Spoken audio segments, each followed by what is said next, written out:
근데 여러분들이 나중에 이 자료를 모아가지고 이제 다음 강의도 또 이런 A4 작품이 올 거예요. 계속 쌓이겠죠. 다 모아서 이제 2월달에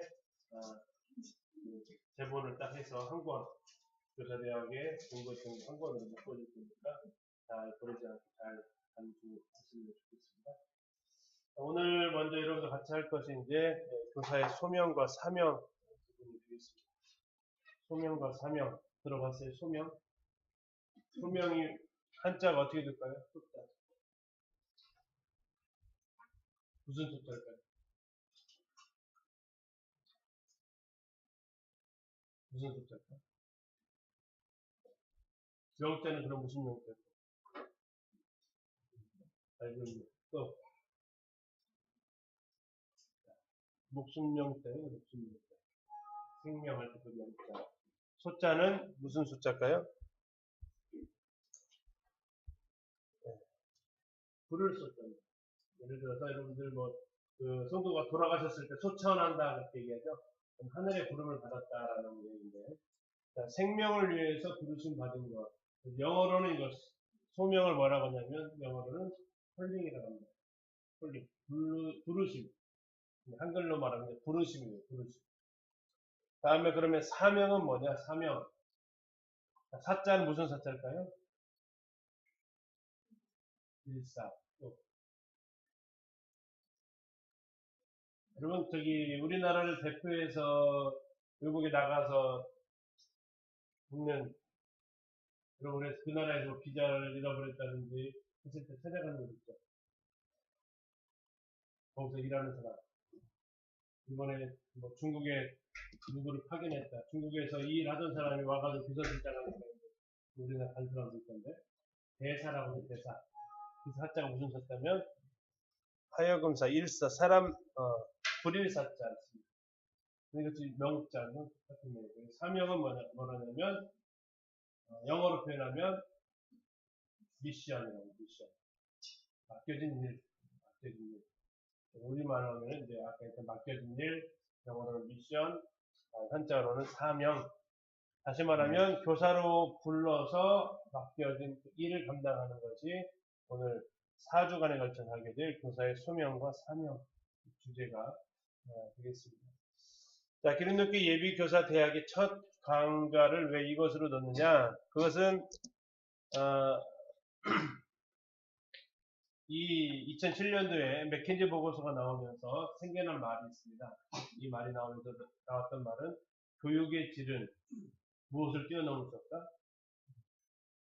교육의 질은 무엇을 뛰어넘을 수 없다? 교사의 질을 뛰어넘을 수 없다라는 말이 이 맥켄지 보고서 나오면서부터 굉장히 유명해진 말이 되겠습니다.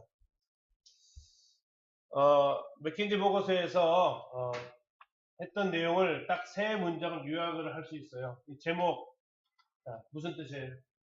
해석할 사람.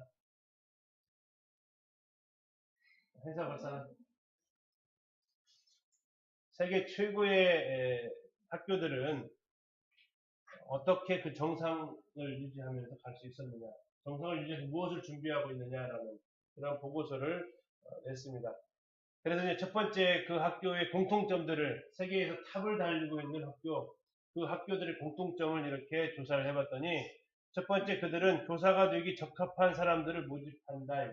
아무나 교사로 모집하는 게 아니라 직장에서도 여러분들 면접을 해가지고 우리 직장에 적합한 사람들을 뽑듯이 그 학교도 교사로서 그 일을 하기에 적합한 사람들을 모집하고 있었다.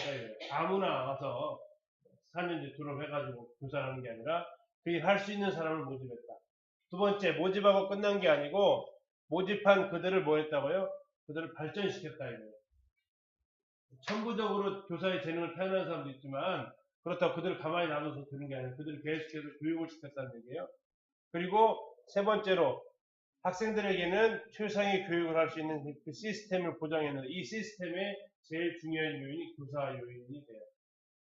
아무리 좋은 기자들이 있어도 기자들을 사용할 수 있는 사람이었다면 아무리 여러분들이 아무리 비싼 유제차가 있더라도 더 중요한 것은 그 차를 누가 운전하느냐가 중요한 거죠. 초보가 운전하면 아무리 좋은 의지도 꽝꽝 들이받을 수 있는 거고, 베스트 드라이버가 운전할 수 있도록 해주는 것이 중요한데, 그 제공할 수 있는 교육 시스템을 누가 운영할 수 있냐? 바로 교사가 운영할 수 있다.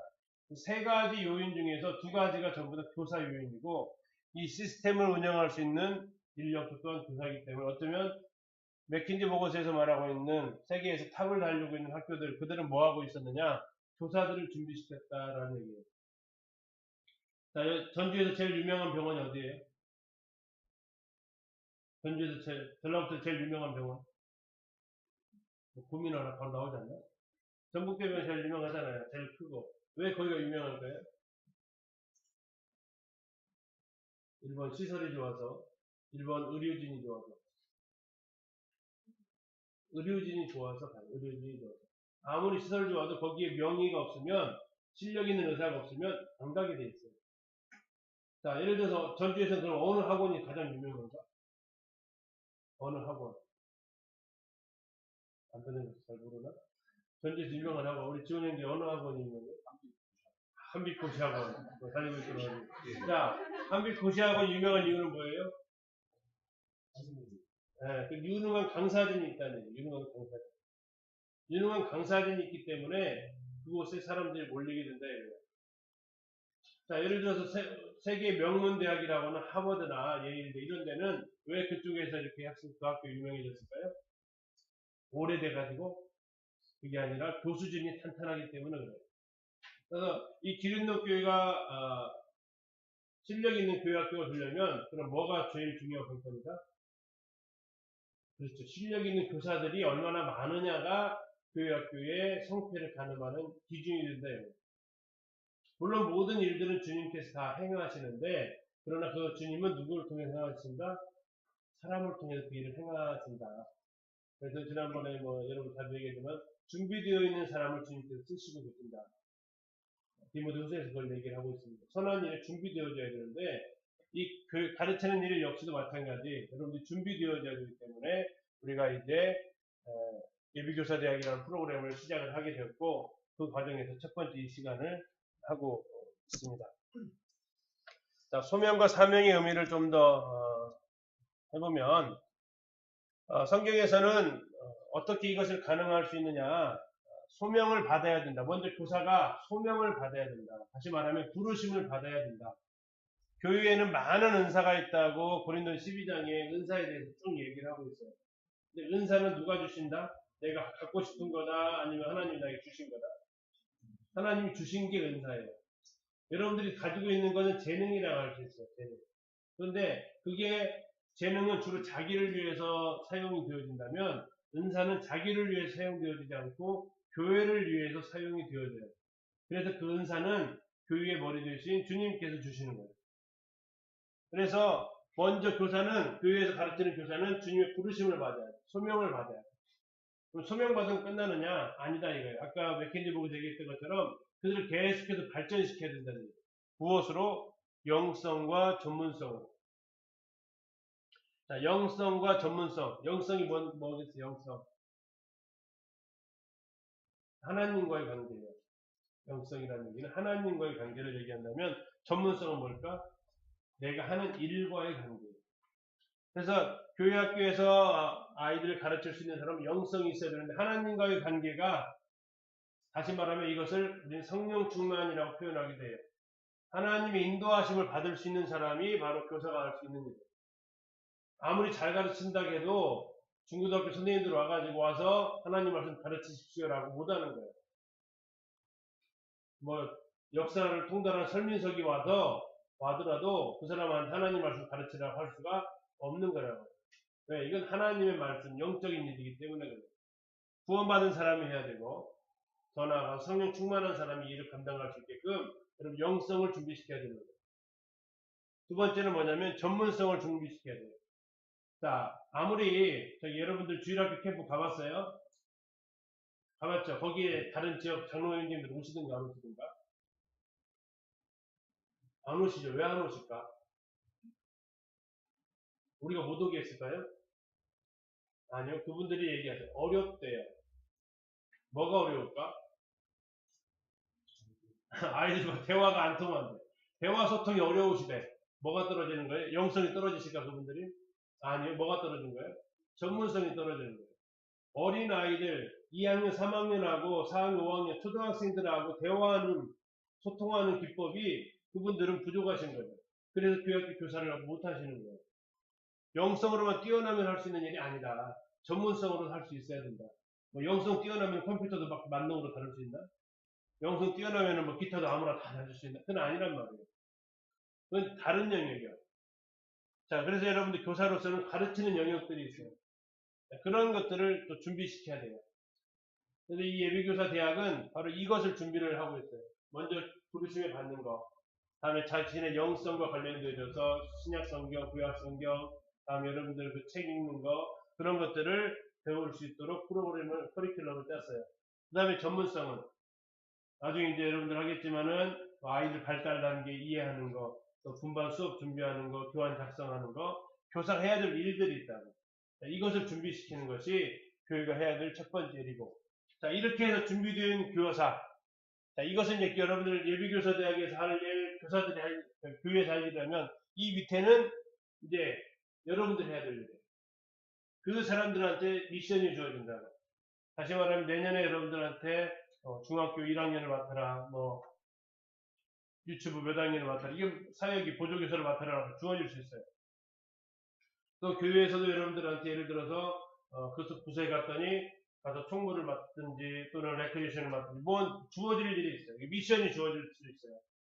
자, 이런 것들을 여러분들이 이제 충성스럽게 할 때 길쭉이 교육공비로서 성공할 수가 있다.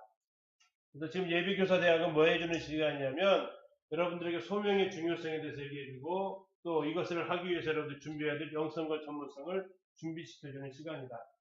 왜? 바로 소명이란 하나님의 일을 하도록 하나님의 부름을 받는 거고, 그래서 사명은 하나님이 그 사람들에게 맡겨진 일들이에요. 맡겨진 일들. 하나님이 하시는 게 아니라 맡겨진 일들이란 말이에요. 뭐 오늘 또 이제 주일날 말씀 중에 잠깐 얘기하겠지만 하나님이 천사를 통해서 복음을 전하라고 했으면 얼마나 좋을까, 편할까? 한번 생각해봤어요? 천사가 복음 전하면 더 효과가 우리가 전하는 거랑 어느 게 더 효과가 있을까? 천사가 전하는 게 훨씬 더 효과 있지 않을까요? 어떨 것 같아요? 천사가 전하면 굉장히 효과가 있을 것 같아요. 근데 하나님은 천사한테 한 번도 복음 전하는 일을 맡기신 적이 없어요. 그건 누구한테 맡겼다고요? 우리한테 맡겼어요. 왜 그럴까? 왜? 이 하나님의 우리를 통해서 일하는 자체의 목적이 아니고 우리랑 사랑하고 교제하기 위한 거예요. 다시 말하면 여러분들이 누군가를 좋아한다 그러면 카페 가는 게 목적이 아니고 카페는 그냥 도구에 불과하고 가서 그냥 얘기하는 것이 더 좋아하는 거예요. 하나님께서는 우리에게 이 일을 맡기신, 단순히 일을 하기 위해서 맡기시는 게 아니에요. 나중에 얘기하겠지만 이 일을 하면서 경험할 수 있는 것들은 엄청나게 많아요. 제일 중요한 건 하나님을 알게 돼요. 일을 하면서. 자, 그래서 여러분들 이 하나님께 부르심 받아서 이걸 준비시켜 가는 과정이 이번 예비교사 대학의 중요한 두 가지 요소다라고 말씀을 드릴 수 있겠습니다. 자, 그러면 누가 부르심을 받느냐? 부르심을 받는 사람을 성경에서 보면 나와 있어요. 하나님께서 사람을 부르시는 두 가지 유형이 있는데 첫 번째는 직접 부르시는 유형이 있어요. 직접 부르시는 사람. 하나님이 갑자기 나타나셔가지고 꿈에 나타나시는지 아니면 그 환상 가운데 보여주시는 직접 나타나가지고 부르시는 사람이 있어요. 혹시 그런 사람 누구 알고 있어요?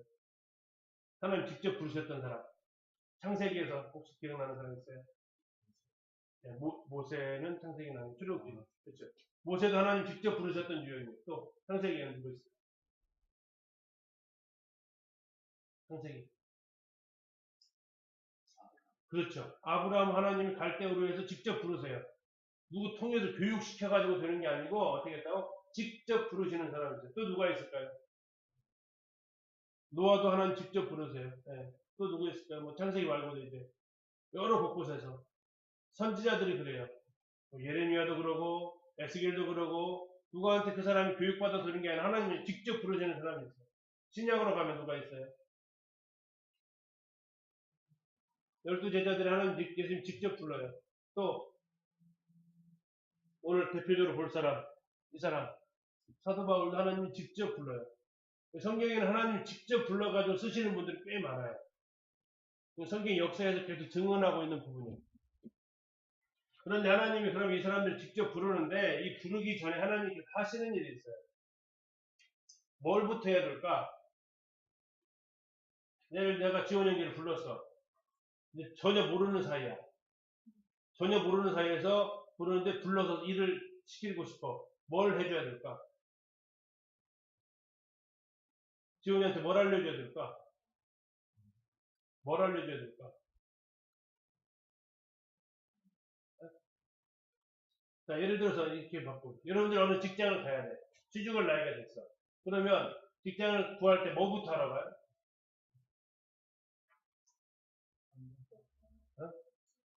무슨 회사를 갈지. 그 회사에 대해서 여러분들 알아야 지원할 거 아니에요. 아무 데나 지원하는 게 아니에요. 그 회사에 대해서 여러분들이 정보가 있어야 될 거 아니에요. 이미 알려진 회사도 있지만 그렇지 않은 회사도 많잖아요. 그래서 하나님께서 바울을 딱 부르실 때 하나님이 바울한테 제일 먼저 확인하셔야 될 것이 있어요. 그게 뭘까? 뭘 알아야 될까, 바울이? 자신을 부르신 하나님이 누구신지를 바울은 알아야 됐어요.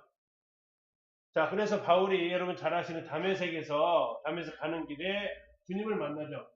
그때 이제 이렇게 얘기합니다. 내가 땅에 엎드러져 들으니 소리 있어 이르되 사울아 사울아 네가 왜 나를 박해하느냐 하시거늘 내가 대답하되 주님 누구시니까 하니 이르시되 나는 네가 박해하는 나사렛 예수라. 자, 첫 번째 바울이 한 질문 빨간색 글씨 같이 한번 읽어봅시다. 시작. 자, 이게 지금 주님께로 직접 콜링을 받는 주님께로부터 직접 스카우트 되는 사람의 첫 번째 물어야 될 질문이에요. 자, 너 어디, 예를 들어서, 너 어디서 오송에서 오래? 그러면 뭐라고 물어볼 거예요? 오송이 뭐 하는 데야? 삼성은 들어봤는데 오송은 뭐야? 그럴 거 아니야. 오송이 어딘데? 뭐 하는 곳인데? 이렇게 할 거 아니야. 그것처럼 주님께서 여러분들이 사용하고자 하실 때 여러분들이 물어야 될 첫 번째 질문은 뭐냐면 나를 쓰시고 싶다고? 누가? 주님이 누군데? 이 물음이 여러분들이 있어야 된다는 거예요. 첫 번째 바울이 물었던 질문이 뭐냐면 주님 누구십니까? 라는 거예요. 주님 누구십니까? 자, 주님 누구십니까? 자, 그러면 이것은 바울만 물었던 질문이냐? 아니란 얘기예요. 자, 예수님도 알고 싶어 하시는 질문 중에 이것이 있어요. 자, 예수께서 빌립보 가이사랴 지방에 이르러 제자들을 물어 있을 때 사람들이 인자를 누구라 하느냐? 이르되 더러는 세례요한 더러는 엘리야 어떤 이는 예레미야나 선지자 중에 하나라 하나이다. 이르시되 너희는 나를 누구라 하느냐? 자, 여기 나와 있는 너희는 누구일까? 너희 제자들, 나는 예수님이 물으시는 거예요. 뭐라고? 제자들은 예수님을 누구라고 하느냐? 여기다 여러분을 넣으면 되는 거예요. 민호안이는 예수님을 누구라 하느냐? 여러분들 앞에 예수님이 딱 서가지고 너는 나를 누구라고 하느냐? 라고 물으신다. 근데 그 물음하기 전에 예수님이 먼저 뭐라 하냐면 사람들이 나를 누구라고 하대? 그 물어보세요.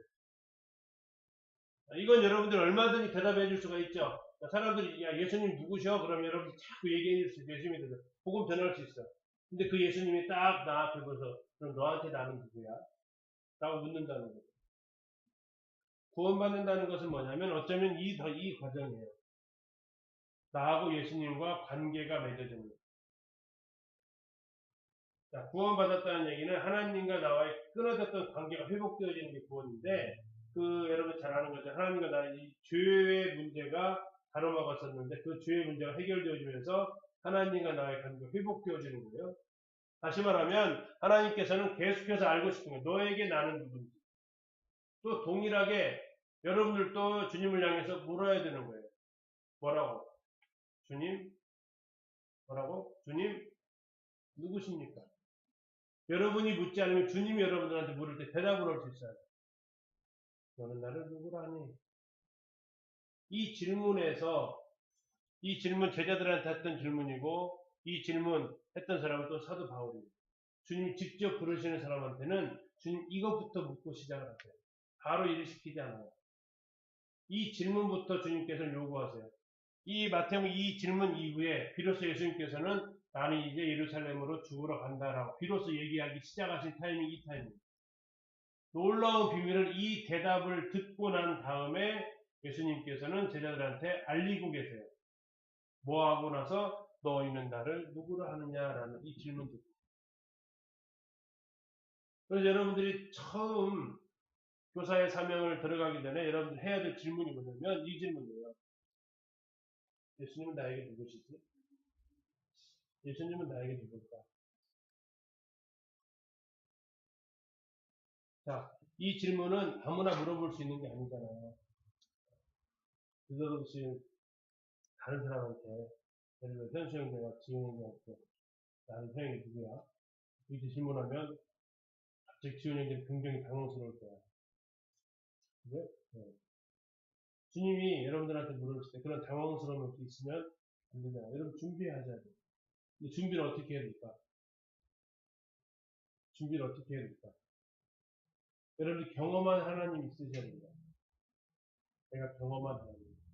자, 이때 마태복음에서 아주 유명한 대답을 베드로가 합니다. 베드로가 뭐라고 얘기하죠? 주는 그리스도시요 살아계신 하나님의 아들이십니다. 라고 그러죠. 주는 그리스도시요 살아계신 하나님의 아들입니다. 자, 이게 정답이었을까요? 아니었을까요? 정답이었어요. 왜냐면 예수님이 정답 외치셨어요. 빙고 하셨어요. 뭐라고? 오, 대단해. 그런데 이것을 너에게 알게 하신 것은 네가 잘나서 알게 한 게 아니야. 어떻게 알았을까요? 베드로가 그 대답을 어떻게 할 수 있었을까요? 어떻게 할 수 있을까요? 경험에서 또. 자, 무릎을 찾아봐요. 마태복음 16장 찾아보세요. 이를 네가 알게 된 것을 예수님께서 설명을 하세요. 왜 이게 가능했나? 마태복음 16장 17절 같이 한번 읽겠습니다. 마태복음 16장 17절 시작. 예수께서 대답하여 이르시되 하여나 시몬아 내가 복이 있도다. 이를 내게 알게 한 이는 혈육이 아니요 하늘에 계신 내 아버지시라. 자, 이를 알게 한 것, 그는 그리스도시요 살아계신 하나님의 아들이다라는 이 사실을 알게 된 것이 혈육이 아니고 뭐라고요? 하늘에 계신 내 아버지께서 알게 해주셔야 된다라는. 자, 그러면 쉽게 얘기해요. 지난번에 어제 그 세미나 들었던 사람은 계시가 뭔지 혹시 들었어요? 계시? 계시가 뭐라겠어요? 계시. 자, 알려주는 거예요. 자, 예를 들어서 이 주머니에 뭐가 있다. 이것을 누가 알 수 있다? 내가 알려준 사람은 알 수 있어요. 그럼 누구한테 알려줄까요? 아무한테는 알려줄까요? 계시한다는 얘기는 비밀을 알려주는 거예요. 누구한테 알려줄까? 비밀을 나눌 수 있는 사람한테 알려주는 거예요.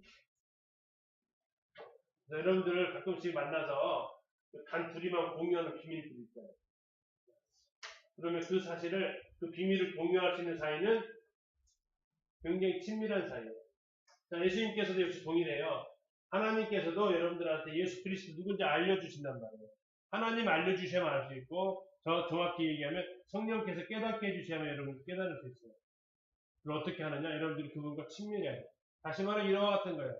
자, 여기 예를 들어 제가 여기에서 영어로 강의한다. 자, 그럼 바로 알아들 수 있는 사람 많을까요? 적을까요? 안 많죠. 왜 안 많을까? 뭐가 훈련이 안 됐죠?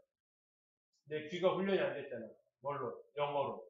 영어로 듣는 것에 대한 훈련이 안 돼 있으니까 영어로 아무리 얘기해도 못 알아듣는 거죠. 그래서 성경에서 뭐라고 얘기하면 들을 귀가 있어야 됩니다. 들을 귀. 하나님은 계속해서 여러분들한테 얘기를 해주세요. 얘기해 주신다고. 근데 우리는 하나님 여러분들한테 예수 그리스도가 누군지 계속해서 말씀해 주시고 있습니다. 근데 여러분 들어요 못 들어요? 왜 못 들을까? 왜 못 들을까? 자, 욥기 한번 가져보세요.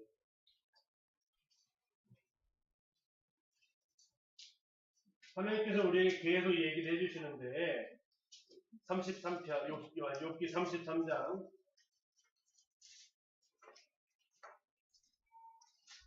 13절, 14절. 33장 13절, 14절. 같이 읽겠습니다. 시작. 하나님께서 사람의 말에 대답하지 않으신다 하여 어찌 하나님과 논쟁하겠느냐? 하나님은 한 번 말씀하시고 다시 말씀하시되 사람은 관심이 없도다. 뭐가 없다? 관심이 없다. 관심이 없다. 하나님 말씀 안 해주신 것이 아니었다고요. 하나님은 여러분들이 구원받은 이후로 계속 여러분들에게 말씀해 주셨다고. 자, 우리 교회에서 제일 어린 애가 누구죠? 로이보다 더 어린 애 있죠? 은율이 있죠, 은율이. 자, 은율이한테, 은율이 엄마 아빠가 자주 하는 얘기가 뭘까?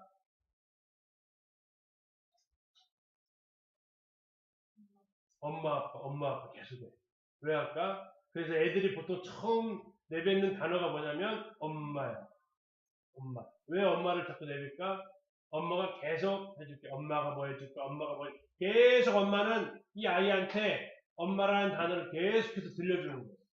그러다 보니까 어느 순간 엄마라는 존재가 내 필요를 채워주는 존재구나 이 아이는 알게 된다. 그래서 뭐가 필요하면 엄마 하는 거예요. 발음 떼기도 쉽잖아요. 뗐다 하면은 마 나오잖아요. 엄마 나오잖아요. 근데 아빠도 마찬가지예요. 아빠도 계속 자기를 알아요. 가끔 제 아이들한테 이제 너 누구 딸이야? 누구 딸이야? 물어봐. 옆에 있는 아내는 그래. 또 세뇌 교육 시키는 얘기해. 왜? 너 누구 딸이 아빠 딸을 자꾸 한다고. 왜? 근데 그렇게 하기 전에 내가 뭐라고 해야 돼? 아빠라고 계속 가르친다. 하나님은 여러분들한테 계속해서 여러분들을 향해서 말씀하고 계세요. 내가 네 아빠다. 내가 내 뭐다. 내가 너 누구다. 근데 잘 우리가 모르는 이유는 뭐냐면 관심이 없어. 예수 그리스도 그분이 누구신지에 대해서 여러분들 관심을 가지십니다. 주일학교일, 교회학교일 하는 것에 관심보다 더 중요한 관심은 하나님이 누구신가에 대해서 여러분 관심 가져요. 그래 알 수가 있어요. 관심 갖지 않으면 몰라. 아무리 100번 천번 말해줘도 모른다. 그래서 예수님께서 첫 번째 부르심을 받은 사람들한테 요구하는 것이 뭐였냐면 너는 나를 누구라 하느냐. 자, 이 질문은 빌립보 가이사랴라고 하는데요. 이게 지금 이스라엘 땅입니다. 이게 지금 갈릴리 산지예요. 뭐 우리나라 산하고 별반 다르진 않죠. 그죠? 근데 지금 여기 동그라미 친 데가 있어요. 여기가 당시 굉장히 번화했던 도시 중에 하나예요. 이 도시 이름이 뭐라고요? 네, 빌립보 가이사랴 또는 가이사랴 빌립보. 자, 여러분들 여기 이스라엘 가면은 뭐 거의 100% 여기 다 가요. 왜 갈까? 굉장히 중요하니까. 그리고 굉장히 중요한데 가고 많은 사람들은 여기에 가서 이번에 윤대행님도 이 지역 얘기 잠깐 하셨어요. 많은 사람들이 여기 가서 충격을 받고 오고 도전받고 오고 오는 장소가 이 빌립보 가이사랴예요. 왜 도전받고 충격받냐? 여기에서 이 가이드가 동일하게 물어요. 여러분들에게 예수님은 누구십니까? 과연 근데 왜 그 많은 장소 놔두고 여기서 여기까지 오려면 갈릴리 호수에서 한참 올라가야 돼. 지도상으로. 예루살렘에 가려면 정말 한참 가야 되고 갈릴리 호수에서도 한참 올라가야만 차 타고도 1시간 이상 가야만 갈 수 있는 곳이 여기요. 근데 왜 예수님께서 굳이 여기까지 데려가서 그 질문을 했냐 이거죠. 자, 그곳에 가면 뭐가 있어요? 신전들이 있어요. 신전들. 자, 이 안에 구멍이 크게 뻥 뚫려 있는데 여기 판의 동굴이라고. 판신 동굴이라고. 판신은 뭐냐면 머리는 사람, 하체는 양. 이 신이 있어요. 목축의 신이 목축. 머리는 뿔이 나 있고. 이 목축의 신이 있는데 그 신을 모시는 곳이 이 판동굴이에요. 다음에 그 앞에는 황제의 신전이 있어요. 아우구스투스. 성경에 나오는 사람이죠? 누구요? 아구스도라고 성경에 나와요. 예수님 태어나실 때 호정령을 내린 황제. 로마의 제1대 황제. 안토니우스, 옥타비아누스 뭐 들어본 적 있나 모르겠는데 그때 옥타비아누스가 이 아우구스투스. 다음에 이제 판의 동굴이 있고 판의 신전이 있고요. 제우스, 그리스 로마에서 제일 우두머리 신이었던 제우스 신전이 있고요. 다음에 여기에 있는 판의 공연장. 그래서 이쪽은 이제 판신이 많이 좌우하고 있죠.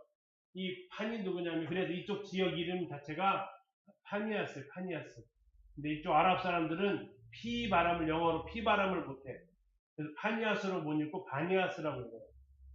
자, 이곳에는 그래서 뭐 하는 곳이냐면 우상 숭배의 땅이었다. 우상 숭배의 땅이었다는 얘기는 교회 아닐까요? 교회 밖일까요? 어딜까? 교회 밖이라는 얘기. 예루살렘 성전에서 예수님께서 제자들한테 물었다면 대답하기는 별로 어렵지 않았을 거예요. 근데 어디서 물어봤다고? 예수님을 대적하는 그곳에서 물어봤다. 또 하나, 여러분, 이 우상의 특징이 뭐냐면, 사람들이 우상을 왜 섬길까? 1번 우상을 위해서, 2번 나를 위해서. 우상을 왜 섬길 것 같아? 나를 위해서, 우상을 위해서. 나를 위해서 섬기는 우상입니다. 우상은 목적이 나야 다. 그래서 사람들은 제우스 같은 마음을 원해요. 이게 무슨 마음일까? 제우스 같은 마음. 으뜸되기 원하는 마음이 있어요. 남자들에게 더 강한 마음이죠. 탑이 되고 싶은 마음이 있어요.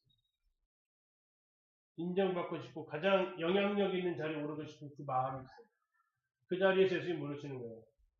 너는 나를 누구라 하느냐? 주님이다 그러면 나는 이 자리에서 어떻게 해야 돼? 내려와야 돼.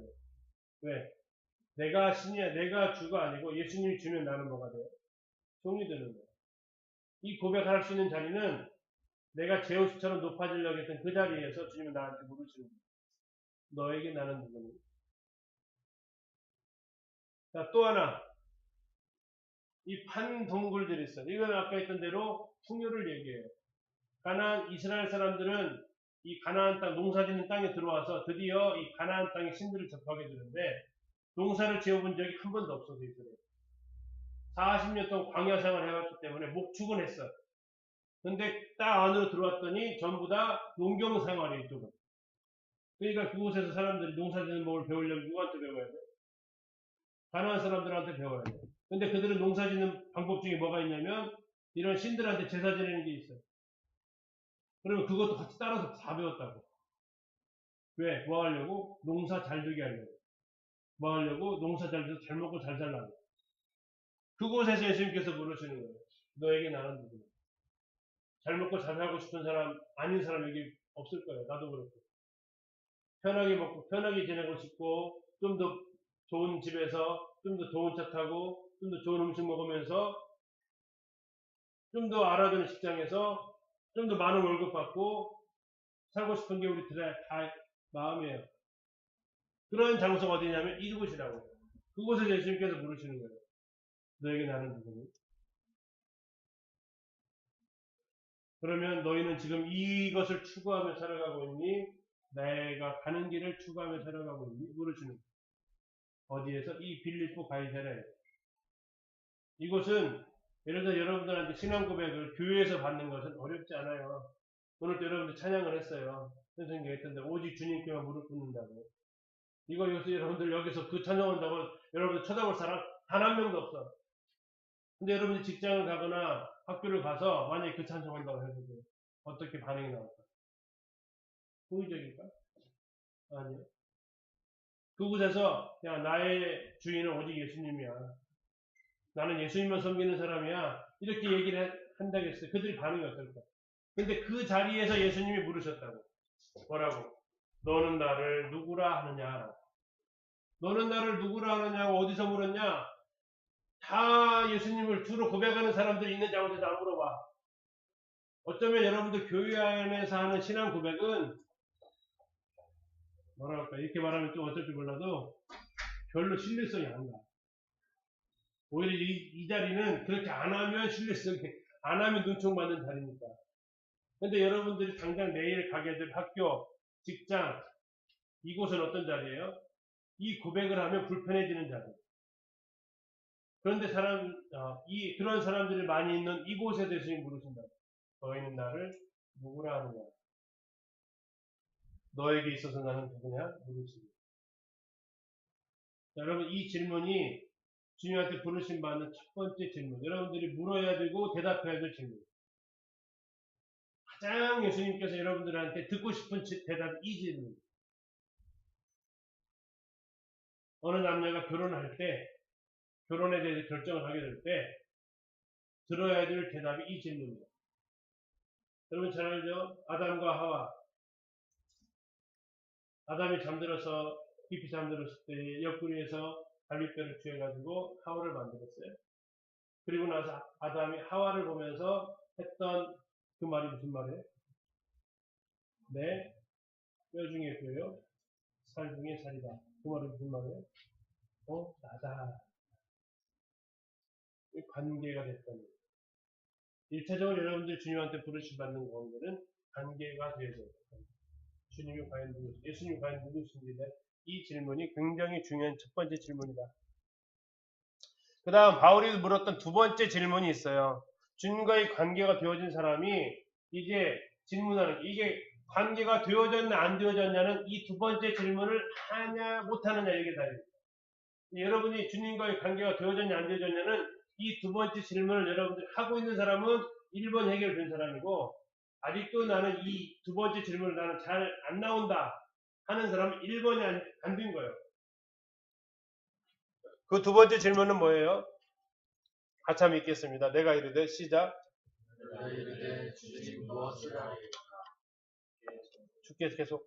주께서 이르시되 일어나 담메색으로 들어가라. 네가 해야 할 모든 것을 거기서 누가 이루리라. 자, 두 번째 주님한테 물었던 질문은 뭐예요? 주님 무엇을 하리까? 라는 질문이었어요. 바울은 드디어 알게 됐어요. 왜? 예수님이 드러내셨으니까. 주님 누구십니까? 무관심이 아니고 이제 관심이 생겼어요.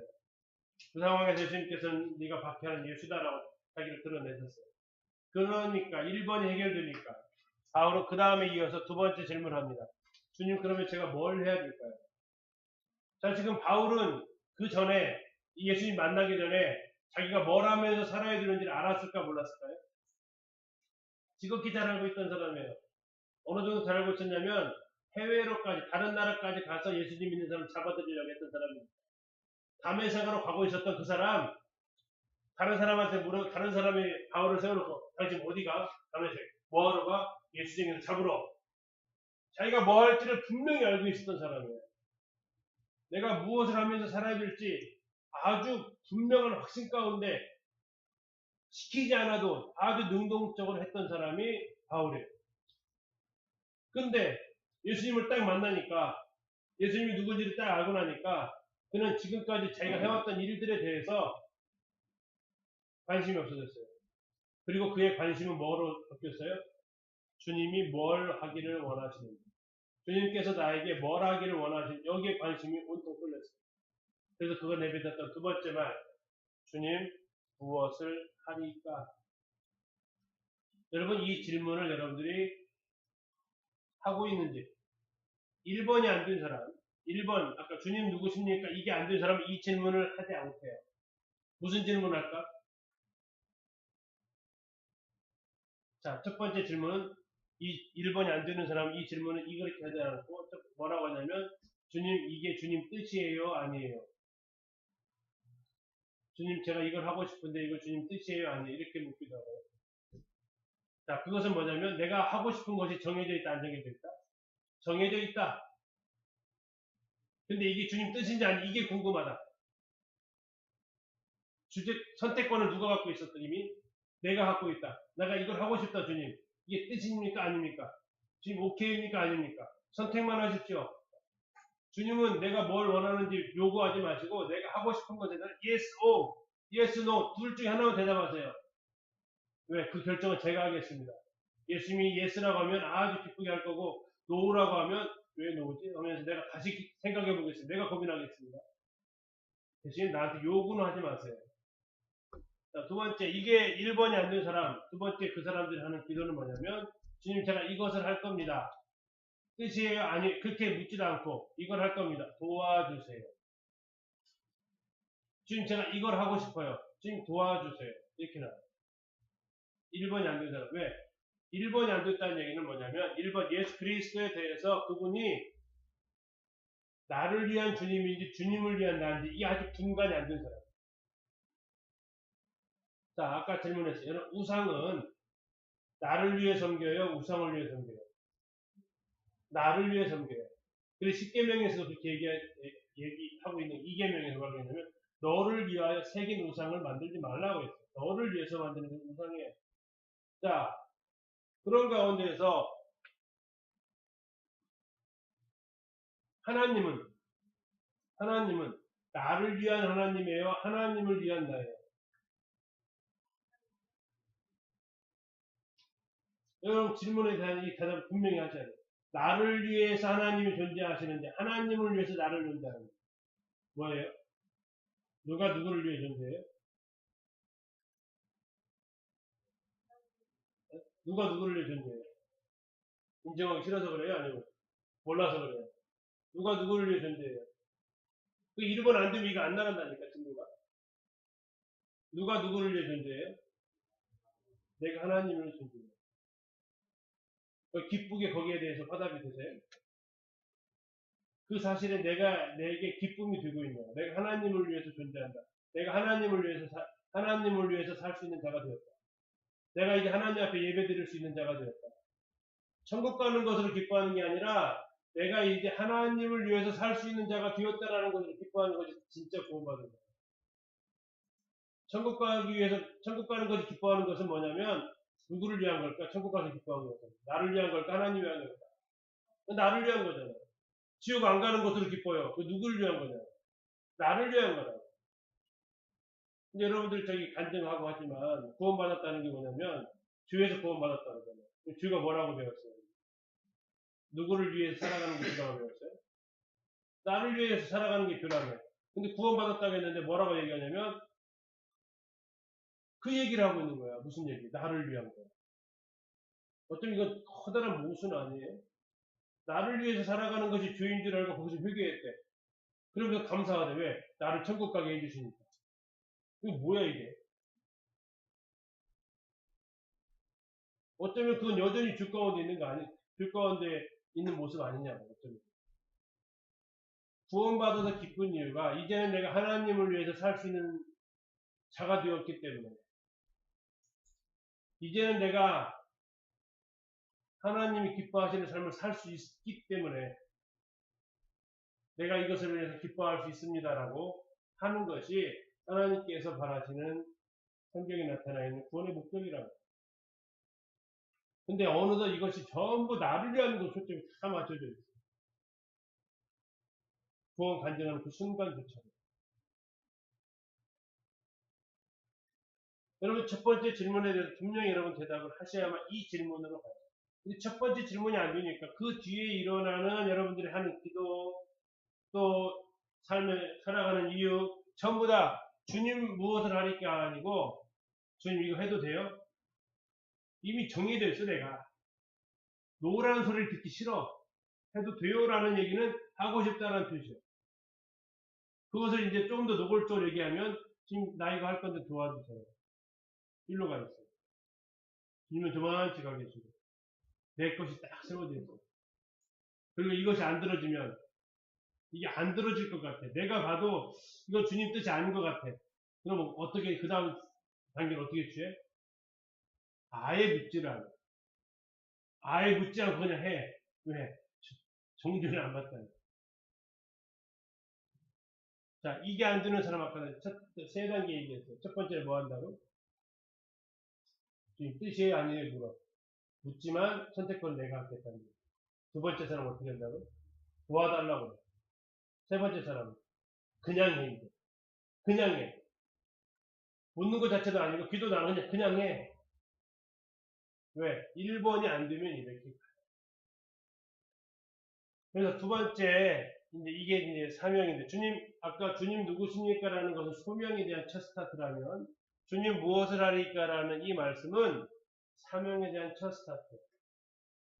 사명은 하나님께서 원하시는 것을 나에게 시키시는 것이 사명이에요. 내가 하고 싶은 거, 내가 원하는 걸 하는 게 아니라.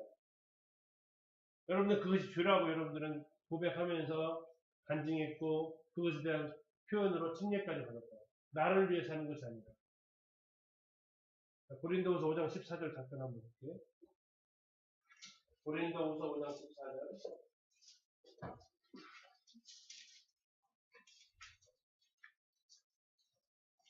제가 14절, 15절 읽겠습니다. 그리스도의 사랑이 우리를 강권하시는도다.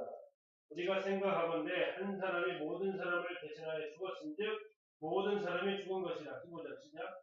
그가 모든 사람을 대신하여 죽으심을 살아있는 자들로 하여금 다시는 그들 자신을 위하여 살지 않고 오직 그들을 대신하여 죽었다가 다시 살아나신 이를 위하여 살게 하려 합니다. 자, 거기에서 여러분들 중요하게 보이는 단어가 뭐 같아요? 15절에서.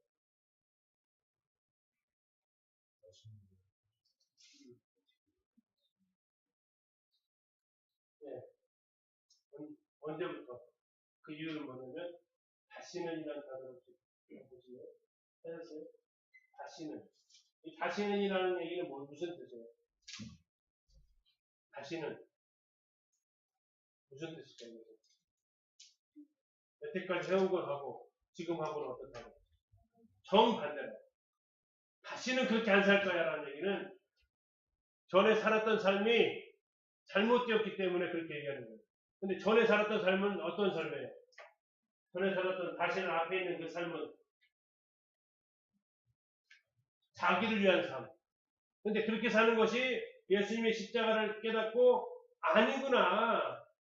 그래도 그런 뒤로 그들이 이제 뭐라고 배우는 거예요? 다시는 자기를 위하여 살지 않고 누구를 위해서? 그들을 대신하여 나를 대신하여 죽었다가 다시 살아났습니다. 그냥 한번 생각해 봤어요. 뭐 이렇게 말을 길게 했어. 다시는 그들 자신을 위하여 살지 않고 예수님을 위하여 살게 하려 합니다. 이렇게 해서도 다 알아듣잖아요. 근데 예수님이라는 단어를 어떻게 표현했어요? 그들을 대신하여, 누구를 대신하여?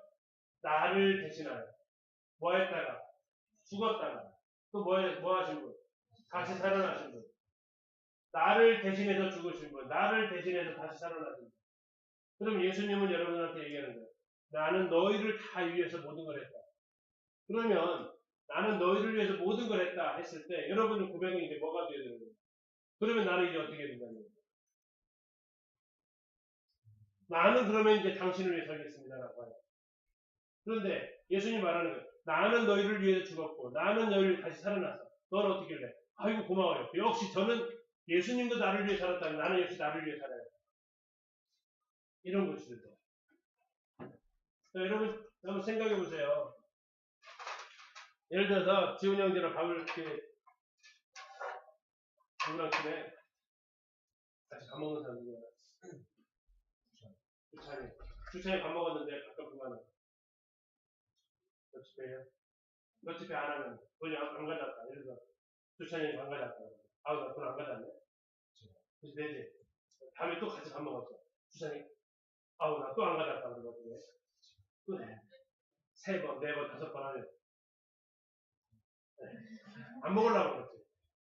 혹시 이제 먹기 전에 그거 가져왔냐? 물어보고 왜?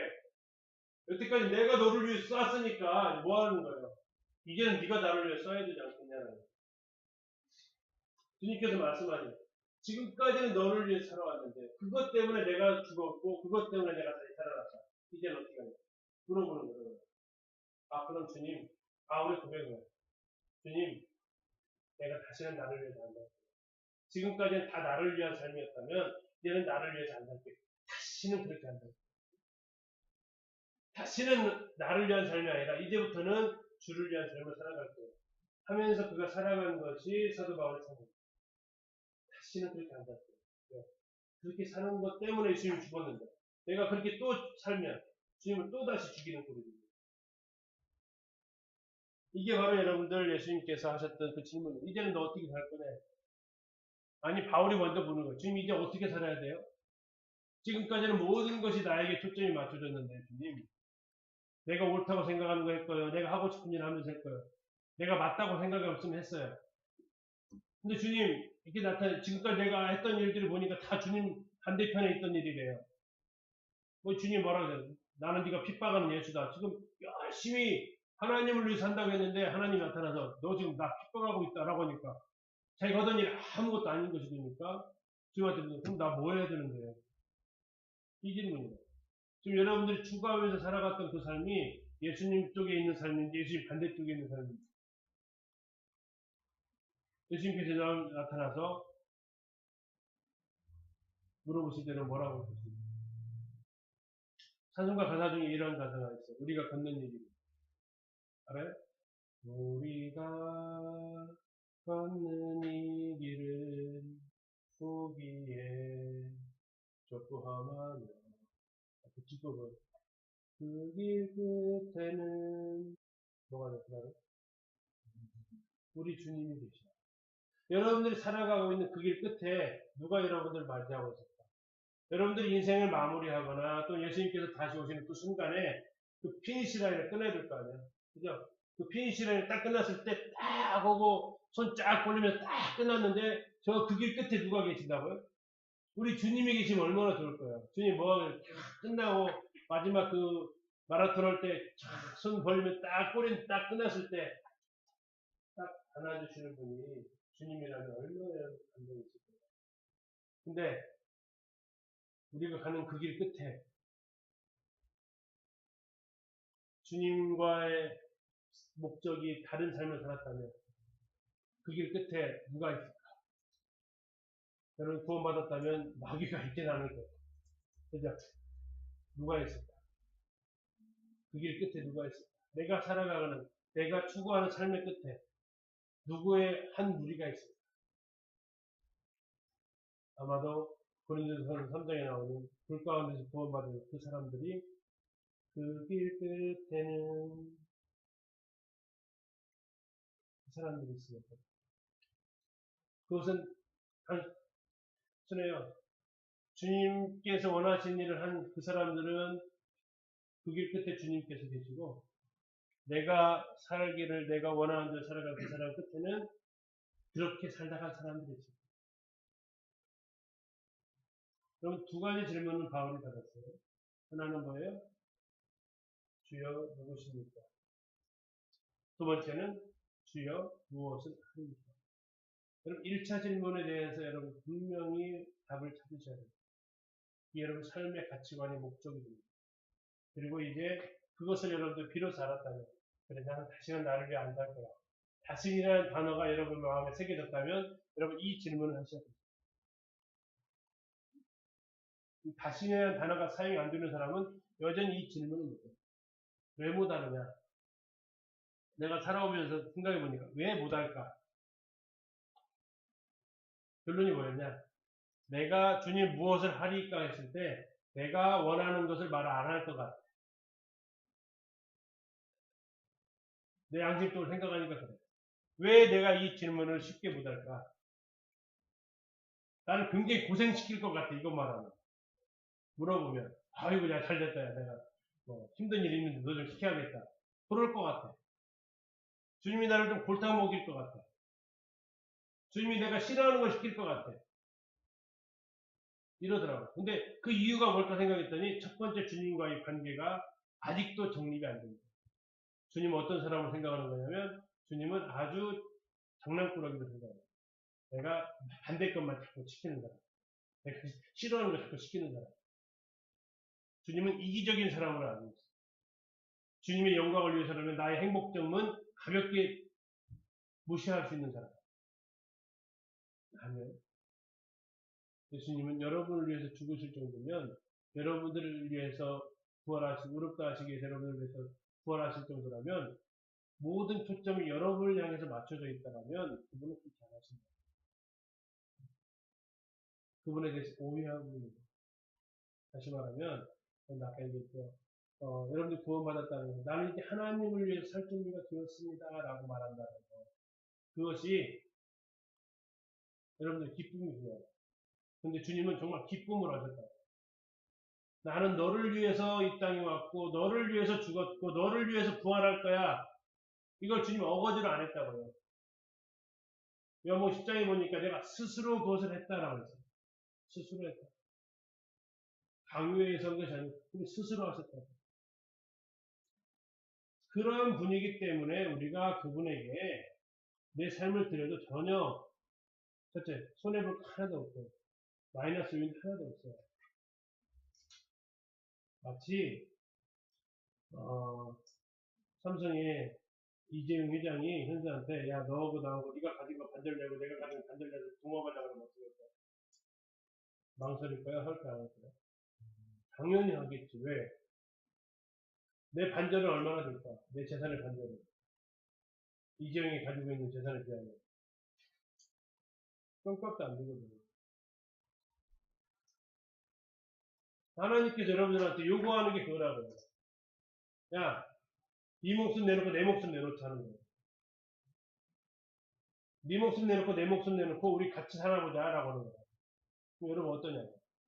자, 주님 무엇을 하리까 해서 주님께서 하시는 것이 뭐냐면 자, 내 거 지분 올인할 거고 네 거 올인 지분 다 올인해. 우리 이것을 해가지고 같이 하자라고. 그럼 어떻게 얘기해요? 여러분 달란트 비유 알죠? 달란트 비유에서 뭐라고 얘기하고 있어요? 5달란트, 2달란트, 1달란트 줬대요. 그리고 그 사람들이 다 어떻게 돼요? 5달란트 받은 자는 얼마 가져와요? 5달란트 가져오죠? 2달란트 받은 자는 2달란트 가져와요? 1달란트는 숨겨둬요. 자, 그리고 나서 이제 그것을 처벌을 하는데 제가 한번 놀랐던 것이 뭐였냐면 그 다음 주인의 행동이에요. 자, 5달란트 받은 자는 5달란트를 가져왔어요. 주인이 그 다음 그 사람한테 뭐라고 얘기해요? 5달란트 벌어온 거 어떻게 하래요? 어떻게 하래요? 네가 벌어왔으니까 뭐 하라는 얘기예요? 너 가져 해요. 너 가져. 네가 벌어왔니? 수고했어. 해가지고 이게 주인이 가져가는 것이 맞거든요. 그래요? 자, 예를 들어서 저기 여러분들이 자동차 셀러리맨 했을 때 자동차를 한 대 팔았어. 3천만 원짜리 팔았어. 그런데 그 본사에서 연락 오기를 3천만 원 주고 팔았냐? 그럼 너 그거 가져. 그렇게 없다. 거기서 몇 퍼센트만 넣어갖고 나머지는 다 회사로 반납시키다. 근데 이 주인은 안 그랬다고 5달란트 주고 5달란트 남겨오니까 어떻게 했어요? 5달란트. 그 남겨온 5달란트 뭐 했다고? 누가 가졌다고? 또 종한테 줬다고 그냥 이게 우리를 한 번 놀라게 하는 거고 두 번째 놀라게 하는 것도 뭘로 놀랄까? 그럼 주인이 줬던 5달란트 주인이 원래 줬던 5달란트 어떻게 했을까? 1번 주인이 다시 회수했다. 2번 그 사람 그냥 넘겨줬다. 네? 어떻게 했을까? 마태복음 25장에 그 사람이 벌어온 것을 그 사람한테 줬어요. 그죠? 근데 원래 주인이 맡겼던 5달란트는 어떻게 했을까? 아는 것 같은데 무슨 거? 가서 봅시다. 어떻게 했는지. 마태복음 25장 어떻게 했을까?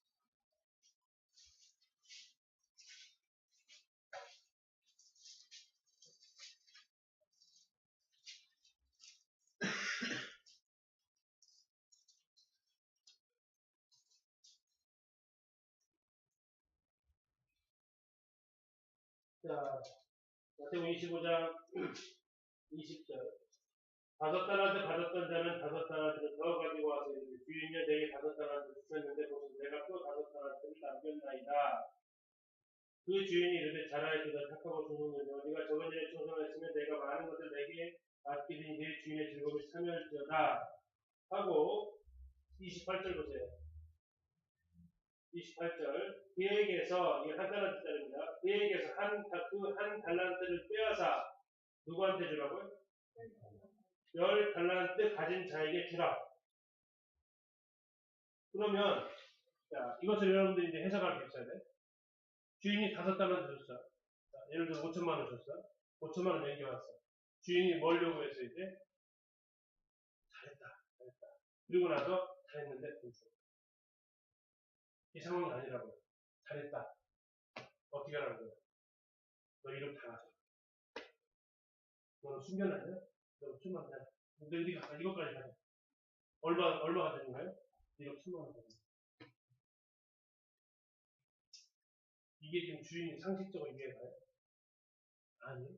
여러분들이 주님을 위해 살아갔다고? 이게 손해볼 것 같아요? 하나님, 너는 이제 나를 위해 살아가. 뭐가 아쉬워서? 아니요. 하나님 여러분들을 온 우주를 창조하신 분이라. 그분이 뭐가 아셔서 여러분들이 주님을 위해서 살았다고 그 조금 그 열매 가지고 그걸 달라고 하신 것 같아요? 아니요. 여러분들 다시 가진다고. 열 달란트 가진다고. 지금 안 뺏었다니까? 아니, 원래 5달란트는 주인 거잖아. 야, 남긴 거 네가 갖고 원금은 다시 가져와. 이렇게 해도 얼마나 감지덕진데. 5달란트 다 줘버렸어, 그냥. 2달란트 받는 사람 어떻게 됐을까? 4달란트 가지고 있는 거예요. 여러분들 주님을 위해서 살 수 있게 된 것이 감사한 것이 뭐냐면 그 주인은 악덕 고용업자가 아니에요. 그건 지극히 선하신 분입니다. 여러분들 주님을 위해서 뭘 한다. 아, 왜 나만 이렇게 해야 돼? 아니요. 그 주님을 위해서 한다고 하지만 주님은 그 전부 다 어떻게 계산하고 있다고요? 여러분 앞으로 통장에 다 옮겨놓고 있다. 여러분 앞에 계좌로 다 옮겨놓고 있다고. 여러분은 전부 다 이거 주님을 위해서 다 하지만 주님은 그거 가지고 자신의 재산 벌리는 분이 아니고 자신의 일을 이루시는 분이 아니고 여러분들이 주님을 위해 다 했던 그 모든 것을 어떻게 하신다고요? 여러분 계좌로 다 옮겨놓고 있다고요. 보물을 여러분 하늘에 보물 쌓아놓고 있다고. 주님이 전부 계좌 옮겨 다 해놓고 있다고. 전부 다. 그래서 우리가 주님을 위해 살아가는 것이 너무나 더 감사합니다. 주님은 그래서 여러분들한테 이러한 일들 시키는 이유가 여러분 뭐 가끔씩 옛날 동화 들어봤잖아요. 1년 동안 내내 고생했던 두 종들 돌려보내야 되는데 마지막으로 주인이 그 볏집으로 새끼를 꼬라고 했다. 새끼를 꼬라고 하니까 두 종들의 자세가 달랐어요. 한 종은 그래 마지막까지 내가 충성하자라고 새끼를 꼬았어요. 또 한 종은 마지막까지 부려먹어요. 그러면서 그냥 새끼를 갖다가 대충 까버렸어요. 그리고 그 다음날 아침 주인이 딱 두 사람 불러다가 얘기하죠. 자, 여기 엽전이 있다. 엽전이 뭔지 알죠? 가운데 구멍이 뽕 뚫린 돈 있다. 옛날 돈. 자, 너희들이 새끼 꼰 거기에다가 이 엽전을 다 꿰서 가져가. 이렇게 정성스럽게 꿰었던 이 첫 번째 종은 어떻게 했을까? 아주 그냥 쭉쭉 엄청난 양의 돈을 가져간 거예요. 두 번째 종은 막 두껍게 까버렸거든. 왜냐면 끝까지 집 한 단을 주고 그것을 꾼다면 얇게 꾸면 더 많이 꿔야 되잖아. 근데 막 해서 끼니까 이 종은 어떻게 됐을까? 하나도 못 가져요. 왜? 들어가질 않는 거예요. 새끼가 너무 굵어가지고. 이 주인의 마음을 모르니까 주인이 아주 악한 사람, 마지막까지 부려먹는 나쁜 놈 이렇게 생각하니까 이 주인은 한 거예요. 여러분들에게 어떤 일이 맡겨졌을 때, 교육학교든 어떤 사역이든 이게 맡겨졌을 때 여러분들 부려먹고 싶어서 하는 게 절대 아니에요. 자, 더 나아가서 어쨌든 여러분들 내가 여러분들 하야 될 것들을 이 질문을 여기 꼭 할 수 있으면 좋겠다 싶습니다. 자, 여기까지 하고 간식 준비했습니다.